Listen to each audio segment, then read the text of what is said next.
Hi, I was recently asked about speech to text apps, and I wanted to make sure that everybody knew the tools that were readily available for all students to use with speech to text.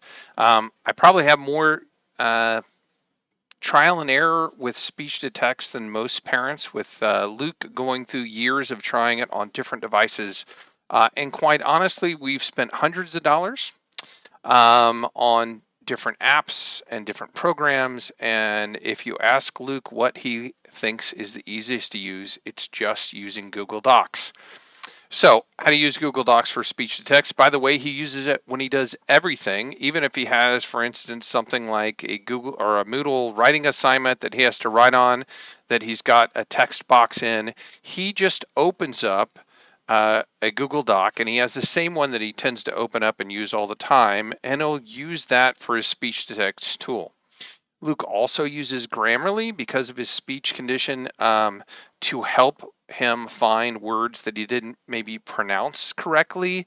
And Grammarly suggests word choices for him. And depending on how severe or how advanced, I'm not sure which way to look at it, the speech and writing condition is of the student, you may want to look at Grammarly as a tool as well. So it's really easy. Open up a document and you go to tools and you go to voice typing, and you can see it's also Control Shift S. Luke can't do that. He can't hit three keys at the same time, so he always comes down here and turns on the tool. Now, the first time you turn it on, it will ask if you have permission to use your microphone. You have to say yes to that in order for it to work. After that, when you're ready to type anywhere on the page, you just hit the button and then you talk. Oh, there we go. Allow to use your microphone. And then you talk like normal. And as soon as you're talking, it is typing the whole time until you pause long enough or until you hit the button to tell it to stop typing. A student can do this with their built-in headphones that we got them. They're headphones with mics. They can also get, if you've got a student who needs a better headset, something like what I'm wearing, which is a headset over the ear with a microphone, but you can see that it's run on. So I have to stop and say period for it to stop and put a period in. Oh, it didn't even do that. Period. And then when I start talking it in, it'll look at his new sentence. You can see it doesn't do capitalization. It doesn't do advanced writing as far as that goes, but it does get, I'm going to say 95% of my words correct.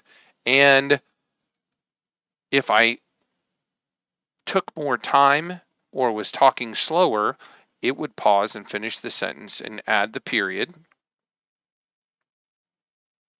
period,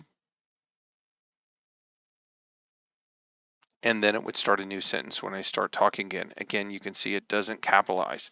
But if I was using this, I would hit the stop, I'd highlight the answer, I just copy, and then I would be able to paste it in the assignment that I have, if I get the right one, I'd be able to paste it right in there. So when Luke does it, if it's an extended response type question, he'll just go to here, he'll open up the Google Doc, he'll hit the button.